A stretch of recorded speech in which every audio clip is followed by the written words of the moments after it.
آزمایا جا رہا ہے. اگر آپ کے اندر سے نیچرلی یا اللہ نکلا, ایک آہ نکلی ہے, جیسے اللہ گناہ گاروں کے بارے میں بھی کہتا ہے, اور ہم سب گناہ گار ہیں. سورہ آل عمران میں اللہ کہتا ہے, آیت نمبر 134 سے میرے خیال 136 تک ہیں, کہ اللہ کہتا ہے نا کہ جب وہ کوئی گناہ کر لیتے ہیں تو ہاں ذکر کرتے ہیں, اللہ کو مینشن کرتے ہیں, اور اس کے بعد اپنے گناہ کی توبہ کرتے ہیں. تو ڈاکٹر حماد نے بڑا کمال ایک نا سین سکیچ کیا. انہوں نے کہا کہ دیکھیں یہ بالکل اسی طرح کے ایک بندے پہ نا جذبات حاوی ہو گئے, اور اس کی وجہ سے وہ گناہ کر بیٹھا.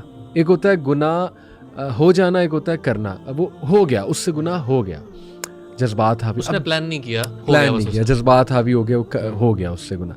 اب جیسی وہ اسٹیٹ سے نکلا نا, یعنی تھوڑی سی گرافک بات ہو جائے گی لیکن اشارتاً کہ جب اس نے ریلیو کر لیا میں بھی اپنے آپ کو, جب وہ نکل گیا اس اسٹیٹ سے, تو فوراً نکلتے ہی وہ جیسے ہوش میں آتا ہے نا, وہ کہتا ہے یا اللہ میں نے کیا کر دیا.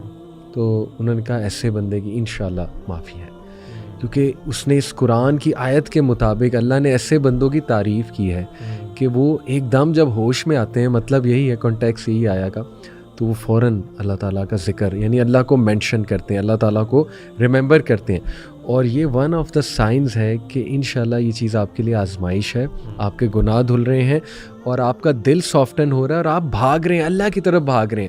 آپ ادھر ادھر نہیں بھاگ رہے, یعنی سگریٹ کی طرف نہیں بھاگ رہے یا باقی چیزوں کی طرف نہیں بھاگ رہے, آپ اللہ کی طرف بھاگ رہے ہیں کہ اللہ اب میں کہاں جاؤں, یہ چیز پہاڑ کی طرح میرے اوپر ہے, مجھے بچا لے.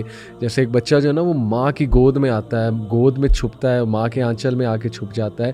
تو یہ تو میں کہتا ہوں سائن آف ایمان ہے, سبحان اللہ. اور اس پہ تو خوش ہونا چاہیے کہ یہ ایک ایسی آزمائش ہے جس سے مجھے آزمایا جا رہا ہے, جو مجھے اللہ کے قریب لا رہی ہے. تو پنشمنٹ اگر ہوتی تو پھر ہاں معاملہ کچھ اور ہوتا, پھر شاید یہ خیال بھی نہ آتا کہ میں اللہ کو یاد کروں.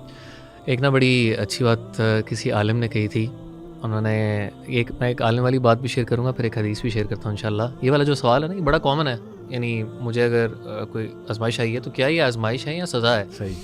کسی عالم نے بڑی پیاری بات کی تھی, انہوں نے کہا تھا کہ وہ بندہ, یعنی ان بندوں کو یہ فکر ہی کہاں ہوتی ہے کہ اللہ مجھے آزما رہا ہے کہ یا یہ اللہ کی سزا ہے, جو کہ بیسیکلی اللہ تعالیٰ کو راضی کرنے کے پیچھے بھاگ ہی نہیں رہے ہوتے. یہ تو فکر ہی اس بندے کو آئے گی, علی بھائی دیکھیں, جس کو یہ احساس ہے کہ میرے رب مجھے دیکھ رہا ہے اور کیا میرے سے کوئی غلطی ہوئی ہے کہ نہیں. یعنی اس کے اندر کوئی تقویٰ, کانشیسنیس تھوڑی سی تو ہے نا, اتنی تو اس کے اندر کانشیسنیس ہے کہ اس کو یہ فکر ہے.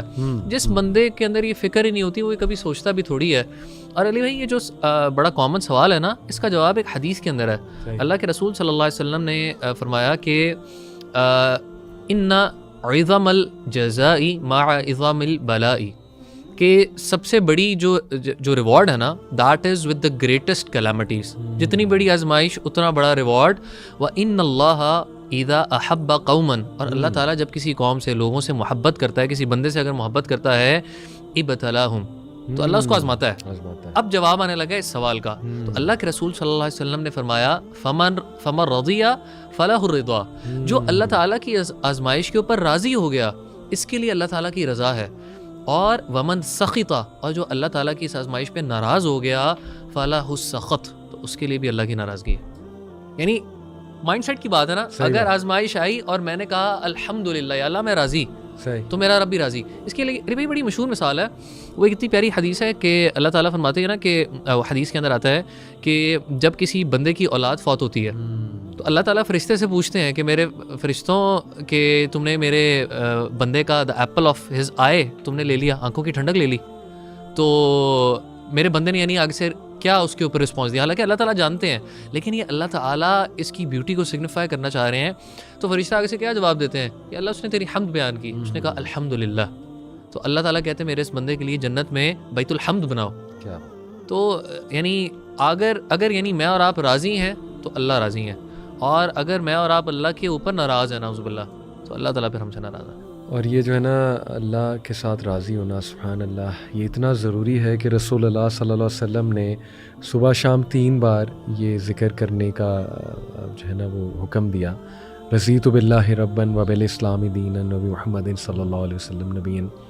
ایک اسکالر نے واقعہ سنایا کہ ان کو کسی نے سنایا, ایک اسکالر نے, کہ میرے ساتھ نا ایک بندہ طواف کر رہا تھا, شاید پاکستانی بندہ ہی تھا. تو وہ سارے چکروں میں یہی کہے جا رہا تھا یا اللہ میں تجھ سے راضی ہوں، یا اللہ میں تجھ سے راضی ہوں، یا اللہ میں تجھ سے راضی ہوں. کہتے پہلے تو انہیں اچھا لگا لیکن پھر تھوڑا غصہ چڑھا کہ یہ اس چکر میں بھی اس حصے میں بھی جو رکن یمانی سے لے کے حجر اسود تک ہے، جب ربنا آتنا فی الدنیا پڑھنی چاہیے، یہ اس میں بھی یہی کہی جا رہا ہے یا اللہ میں تجھ سے راضی ہوں، یا اللہ میں تجھ سے راضی ہوں. کہتے انہوں نے نصیحت کی کہ کیا کہی جا رہا ہے، مطلب کچھ اور بھی کہے. تو کہتے اس نے جواب دیا کہ شیخ صاحب شاید اللہ ایک بار ریٹرن میں مجھے کہہ دیا ہے میرے بندہ میں بھی تجھ سے راضی ہوں، تو بس میں تو اس نیت سے آیا ہوں. اللہ اکبر. تو یہ بھی ایک نیکسٹ لیول ہے. میں ایک حدیث سامنے رکھتا ہوں، آڈینس کے لیے بڑی تھیوریپیٹک ہوگی اور آپ بھی کمنٹ اس پہ کر دیجیے گا. سنن ابو داؤد کی حدیث ہے. کیا پرسپیکٹیو چینج کرتی ہے سبحان اللہ یہ حدیث. When Allah has decreed for a servant a rank that he cannot reach through his deeds alone. جب اللہ کسی بندے کا ایک رینک ڈکری کر دیتا ہے، جیسے جنت الفردوس میں لے جانا ہے اس کو، اللہ تعالیٰ جو ہے نا وہ کر دیتا ہے ڈکری کہ یہ صحابہ کے ساتھ ہوگا یا بہت ہائی رینک پہ ہوگا، لیکن وہ بندہ اپنے ڈیڈ سے وہ رینک اچیو نہیں کر پا رہا ہوتا ہے. جیسے اکثر ماں باپ جو ہے نا وہ ایک ویژن دیکھتے ہیں ایک بچے کے بارے میں، لیکن وہ بچہ ذرا کمزور ہوتا ہے، بچہ وہ چیز اچیو نہیں کر پا رہا تھا، تو پھر ہیلپ آتی ہے ماں باپ کی طرف سے. تو پھر اللہ کیا کرتے ہیں اللہ ٹیسٹ ہم ان ہز باڈی اور ہز ویلتھ اور ہز چلڈرن. 3 چیزوں کا ذکر. اللہ تعالیٰ اس کا امتحان لیتے ہیں، اسے مبتلا کرتے ہیں ایک آزمائش میں، اس کے جسم سے ریلیٹڈ یا اس کے مال سے ریلیٹڈ یا اس کی اولاد سے ریلیٹڈ. اور پھر کیا کرتے ہیں اللہ، دین اللہ گرانٹس ہم پیشنس اوور دیٹ ٹرائل. ثابت ہوا کہ ٹرائل پہ صبر بھی اللہ کی طرف سے، اور یہ صبر مانگنا چاہیے باقاعدہ اللہ سبحانہ و تعالیٰ سے. تو وہ صبر عطا ہو جاتا ہے، اس کو غنا عطا فرما دیتا ہے اللہ. اس سے کیا ہوتا ہے until he causes him to reach the rank that Allah has decreed for him. یہاں تک کہ وہ بندہ اس آزمائش سے گزر کے دھل کے اور نکھر کے سبحان اللہ صبر کر کے وہ اس رینک کو اچیو کر لیتا ہے. واٹ اے پرسپیکٹو سبحان اللہ. یعنی اس کی ایک وہ بھی چیز ہے نا کہ اگر آپ بینیفٹس یہ ذہن میں رکھیں جو کہ اللہ تعالیٰ یعنی قرآن کے اندر بتا رہے ہیں اور حدیث کے اندر یعنی ہمیں آئے ہیں، تو انسان کا پرسپیکٹیو علی بھائی بدل جاتا ہے. یعنی ہماری ساری بات جو بیسیکلی گھومتی ہے وہ پرسپیکٹیو ہی کے ارد گرد گھومتی ہے. اسی میں ایک حدیث ایڈ کروں گا، اور وہ آپ نے رضا والی بات کی تھی نا طواف علی، اس میں میرا تھا کہ میں ایک بات ضرور ایڈ کروں گا جو آپ نے طائف والی یعنی دعا کی ہے نا. جی اب علی بھائی اس میں دیکھیں کہ اللہ کے رسول صلی اللہ علیہ وسلم نے اللہ تعالیٰ کے سامنے کیا بات رکھی. اللہ کے رسول صلی اللہ علیہ وسلم نے فرمایا اِلَّمْ يَكُنْ بِكَ غَضَبٌ عَلَيَّ فَلَا أُبَالِي. یا اللہ اگر یعنی یہ جو آزمائش آئی ہے اگر آپ میرے سے ناراض نہیں ہے نا تو آئی ڈونٹ کیئر. یا اللہ میں یہ برداشت کروں گا، آپ کا راضی ہونا میرے لیے ضروری ہے. اور یہ جو آپ نے ریوارڈ والی بات کی علی بھائی کہ سبحان اللہ، یہ حدیث میں اکثر اپنے کسی سیشن میں بھی بیان کر دیتا ہوں، اور یہ آپ جتنا بڑھے نا علی بھائی اتنا انسان سوچ میں پڑ جاتا ہے. اللہ کے رسول صلی اللہ علیہ وسلم نے فرمایا کہ یود اہل العافیت یوم القیامہ، جو خیر عافیت کے ساتھ دنیا میں رہے ہوں گے وہ جب قیامت کے دن دیکھیں گے ان لوگوں کو جن لوگوں کو آزمایا گیا، تو وہ خواہش کریں گے کہ لو ان جلودہم کانت قرضت فی الدنیا بالمقارید. اللہ دنیا کے اندر نا ہماری جلدیں کینچیوں سے کاٹ دی گئی ہوتی ہیں. یعنی آپ انٹینسٹی دیکھیں وہ کیا کس چیز کی خواہش کر رہے ہیں، کیونکہ اب ایکچوئل میں وہ چیز دیکھ چکے ہیں کہ جو ان لوگوں نے اچیو کر لی جن کے اوپر آزمائش آئی، اور اللہ تعالیٰ نے ان کو صبر دے دیا. اور علی بھائی یہ ایک نا شیطان وسوسہ دیتا ہے کہ دیکھیں ہم بات کرتے ہیں کہ جی اگر آپ اللہ کے نیک بندے ہیں نا تو آپ کے اوپر آزمائش آئے گی. اب پتہ ہے شیطان اس پہ وسوسہ کیا دیتا ہے کہ یار اگر میں نیکی میں آگے بڑھنے کی کوشش کروں گا نا تو میرے اوپر تو آزمائش آ جائے گی.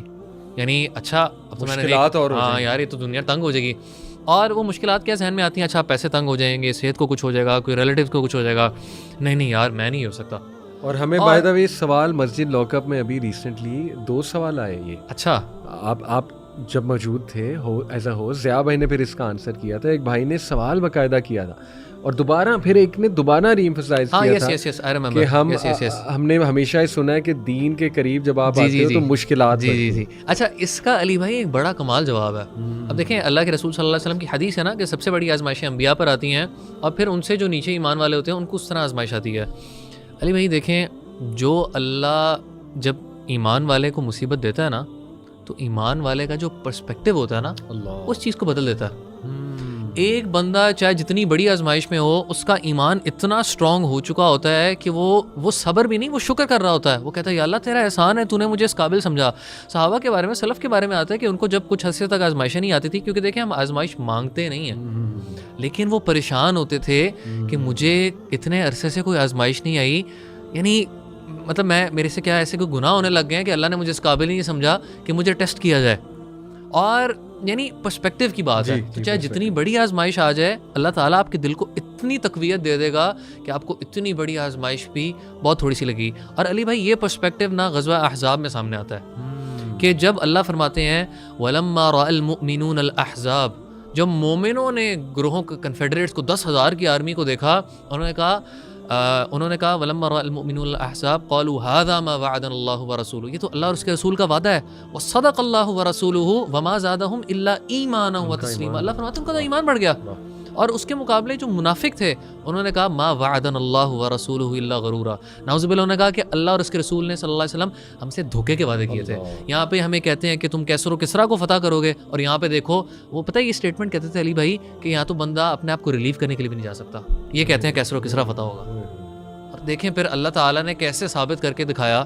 لیکن اس ٹیسٹ نے بائفرکیٹ کر دیا، مومن الگ ہو گئے، منافق الگ ہو گئے. تو یہ پرسپیکٹو والی بات ہے، اور اس کے اوپر یقین رکھنا کہ اللہ تعالیٰ میرے ساتھ خیر چاہ رہا ہے. اللہ تعالیٰ پتہ نہیں آپ کو کیا کیا نواز رہا ہے اور آپ کو نظر ہی نہیں آ رہا. اچھا، اس کا میں بلکہ آپ کو بتاؤں کہ قرآن میں ایکچولی یہ تو کہیں نہیں ہے کہ جب تم دین کی طرف آؤ گے تو زندگی مشکل ہو جائے گی. ہاں یہ ہے ٹیسٹ ہم کریں گے، آزمائش میں مبتلا کریں گے، لیکن مشکل کا تو ورڈ نہیں ہے. لیکن اس کا اپوزٹ ہے قرآن میں، وَمَنْ أَعْرَضَ عَنْ ذِكْرِي فَإِنَّ لَهُ مَعِيشَةً ضَنْكَ، کہ جو کوئی بھی ہماری وحی سے، ہماری انسٹرکشن سے آراز کرے گا، سورۃ طٰہٰ کی آیا ہے his or her life will become constricted معیشتاً ضنکا. اس میں بہت سے اس کی ٹرانسلیشنز ہیں. ان شارٹ یہ ہے کہ اس کی زندگی تنگ ہو جائے گی.